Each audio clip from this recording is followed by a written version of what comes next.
18 दिसंबर 1995 की सुबह इंडिया के एक गांव में खेतों के बीच लोगों को कोई चमकती हुई चीज दिखाई देती है। जब करीब जाकर देखा गया तो ये एक अजीब राइफल थी जो गांव के लोगों ने पहले कभी नहीं देखी थी। अभी वो लोग इसी कश्मकश में थे कि खेतों के बीच ये राइफल कहां से आई है। उन्हें 35 और राइफल्स दूर बिखरी हुई दिखाई थी। बात फैल गई, पूरा गांव जमा हो गया और पुलिस भी मौके पे आ पहुंची।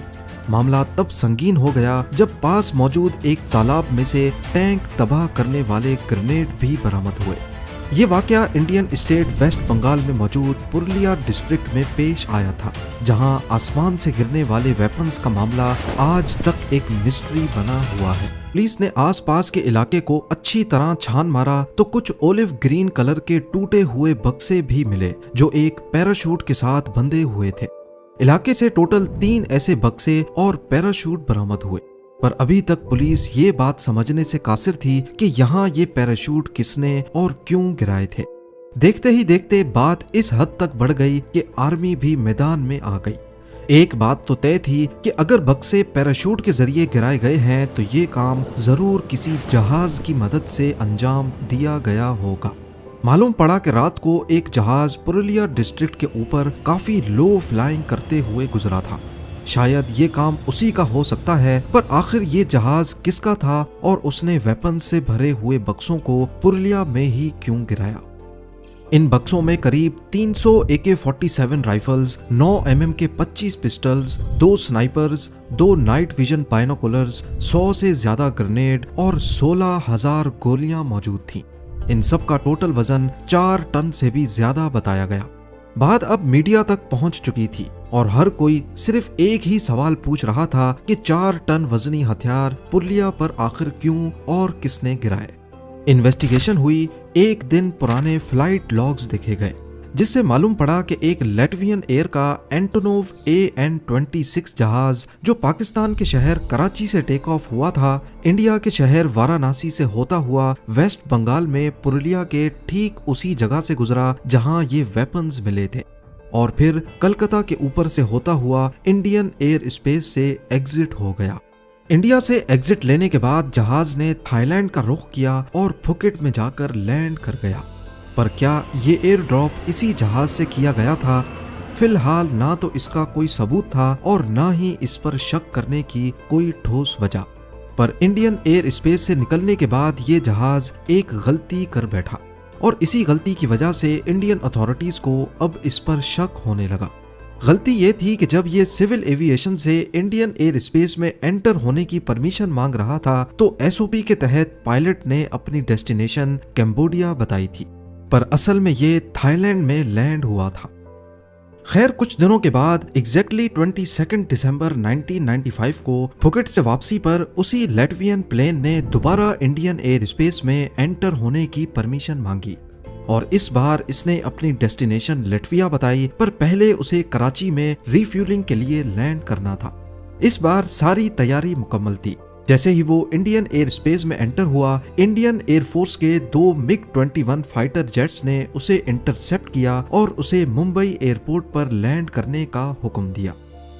यहाँ से शुरू होती है एक अलग कहानी। मुंबई एयरपोर्ट पर लैंड करने के 45 मिनटों तक जहाज के आसपास ना कोई सिक्योरिटी फोर्स आई, ना कोई दूसरा अमला। उस वक्त जहाज में टोटल 8 लोग मौजूद थे, जिनके बारे में जानना इस केस को और उस एयर ड्रॉप की कहानी को समझने के लिए बहुत जरूरी है। एक था डेनमार्क से ताल्लुक रखने वाला किम डेवी।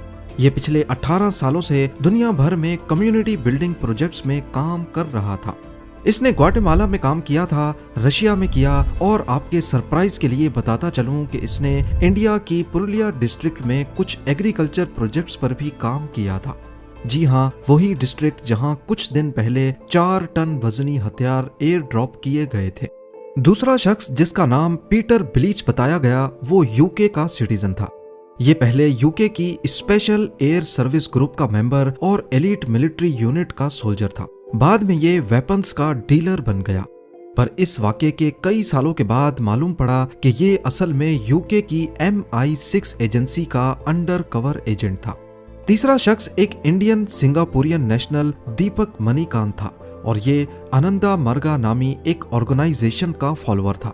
आपके ताजुब के लिए बताता चलूं कि जहां हथियारों का एयर ड्रॉप हुआ था उससे थोड़ा ही करीब आनंदा मार्गा ऑर्गेनाइजेशन का हेडक्वार्टर मौजूद था। जहाज में बाकी 5 लोग क्रू मेंबर्स थे जिनका ताल्लुक लैटविया से था। जब जहाज मुंबई एयरपोर्ट पर 45 मिनट खड़ा रहा, इसी दौरान दानिश सिटीजन किम डेवी ने कुछ डॉक्यूमेंट्स उठाए और एयरपोर्ट से निकल गया और उसके बाद अगले कई सालों तक डेवी का कोई अता पता ना चल सका। डेवी के जाने के फौरन बाद सिक्योरिटी फोर्सेस ने जहाज को घेर लिया और अंदर मौजूद 7 लोगों को अरेस्ट कर लिया। जहाज की तलाशी ली गई तो अंदर से पुरुलिया में मौजूद आनंदा मार्गा के हेडक्वार्टर्स की तस्वीर भी मिली और वेपन्स से रिलेटेड कुछ जले हुए डॉक्यूमेंट्स भी। केस क्लियर था कि हथियारों से लैस 3 बक्से इन्होंने ही गिराए थे, पर सबसे अहम सवाल था कि आखिर क्यों और इस मिशन की प्लानिंग किसने की। पीटर बिलीच ने दौरान इन्वेस्टिगेशन बताया कि वो वेपन्स का डीलर है और उसको ये ऑर्डर डेवी ने दिया कि बुल्गारिया से वेपन्स का एक कंसाइनमेंट अरेंज करना है, पर उसको ये बताया गया था कि ये हथियार बांग्लादेशी मिलिट्री इस्तेमाल करेगी। पीटर बिलीच का कहना था कि उसको शक हुआ था कि शायद ये हथियार इल्लीगल काम में इस्तेमाल हो सकते हैं और उसने इसके बारे में यूके इंटेलिजेंस एजेंसी को इन्फॉर्म भी किया, पर हायर ऑफिशियल्स ने उसे कहा कि अपना काम जारी रखो।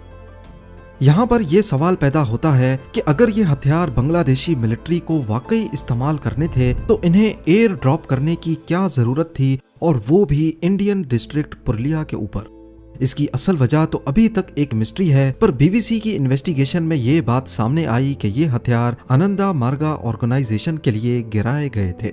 डेवी जो जहाज से भाग गया था, बाद में सीबीआई ने उसको इंडिया मंगाने के लिए इंटरपोल से कांटेक्ट किया और मालूम पड़ा कि वो डेनमार्क में मौजूद है। डेवी ने एक इंटरव्यू में बताया कि असल में वो आनंदा मार्गा के लोगों के साथ काम करता था, जिन पर वेस्ट बंगाल की गवर्नमेंट के लोग बहुत जुल्म व ज्यादती करते थे, और इसी वजह से उसने ये हथियार उनके सेल्फ डिफेंस के लिए मंगाए थे। डेवी के इंटरव्यू से कंट्रोवर्सी तब पैदा हुई जब उसने इंकशाफ किया कि इस काम में इंडियन कांग्रेस, प्राइम मिनिस्टर और रॉ के कुछ लोगों ने उसकी मदद की थी। यहाँ तक कि डेवी के मुताबिक मुंबई एयरपोर्ट से भागने और मुल्क से एग्जिट करने में भी उसकी मदद एमपी पप्पू यादव और इंडियन प्राइम मिनिस्टर नारासिम्हा राव ने की थी। सीबीआई ने डेवी के लगाए गए सारे इल्जामात को मुस्तरद किया और कहा कि डेवी ये सारी कहानी वापस इंडिया भेजे जाने के डर से बना रहा है। 1995 में जब ये वाकया हुआ था, उस वक्त वेस्ट बंगाल में कम्युनिस्ट पार्टी ऑफ इंडिया यानी सीपीआई की गवर्नमेंट थी। वहां पर आनंदा मार्गा ऑर्गेनाइजेशन के फॉलोअर्स बढ़ते जा रहे थे, जो कि सीपीआई के लिए एक खतरा था। डेवी ने एक इंटरव्यू में इल्जाम लगाया कि सीपीआई के लोग छुप छुप कर आनंदा मार्गा के लोगों पर हमले करते थे और मॉब वायलेंस का नाम देकर वहां की गवर्नमेंट मामले को रफा दफा कर देती थी।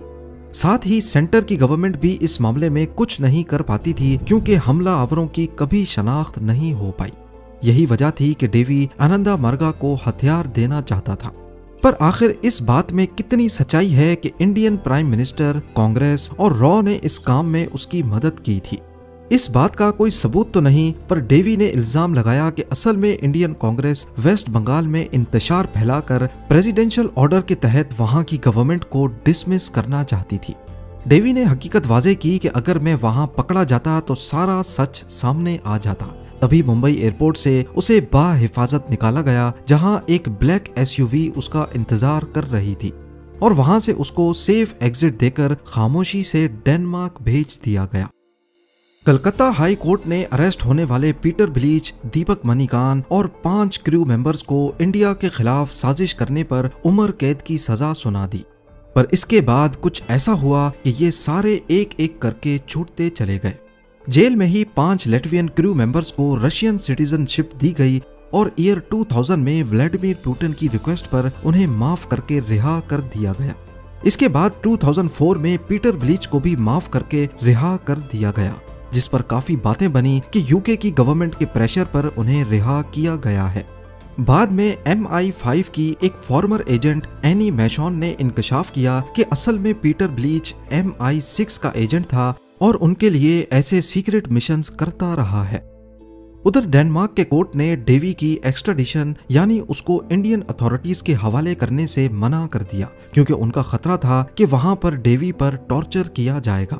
ब्रिटिश पुलिस की मदद से पीटर बिलीज की प्रॉपर्टी पर छापों के दौरान उन्हें उस आर्म्स कंसाइनमेंट के कुछ पेपर्स मिले जिस पर उस वक्त के बांग्लादेशी मिलिट्री के एक जनरल मोहम्मद शुबिद अल भुयान के सिग्नेचर्स थे, और जो बॉक्सेस मिले थे उस पर भी बांग्लादेश की एक मिलिट्री कैंटोनमेंट का नाम लिखा था। पर बांग्लादेश की गवर्नमेंट ने ये कहकर इस मामले से दूरी बनाई कि ये सारे डॉक्यूमेंट्स झूठे हैं। पुरुलिया डिस्ट्रिक्ट में 4 टन हथियार गिराने का मामला आज तक अधूरा है। अभी तक ये मालूम नहीं पड़ सका कि इस मिशन का असल जिम्मेदार कौन है, किसने सारी प्लानिंग की थी, पीटर डेवी या वो सिर्फ एक मोहरा था। इन हथियारों की कीमत किसने अदा की। इतनी बड़ी वारदात करने के बाद जब जहाज को मुंबई एयरपोर्ट पर लैंड करवाया गया तो सिक्योरिटी फोर्सेस को वहां पहुंचने में 45 मिनट क्यों लगे, और इतनी सिक्योरिटी के बावजूद डेवी वहां से निकलने में कैसे कामयाब हुआ। यही सब सवालात हैं जिनका सही जवाब पिछले 30 सालों से नहीं मिल सका। उम्मीद है लाइक और शेयर करेंगे। आप लोगों के प्यार भरे कमेंट्स का बेहद शुक्रिया। मिलते हैं अगली शानदार वीडियो में।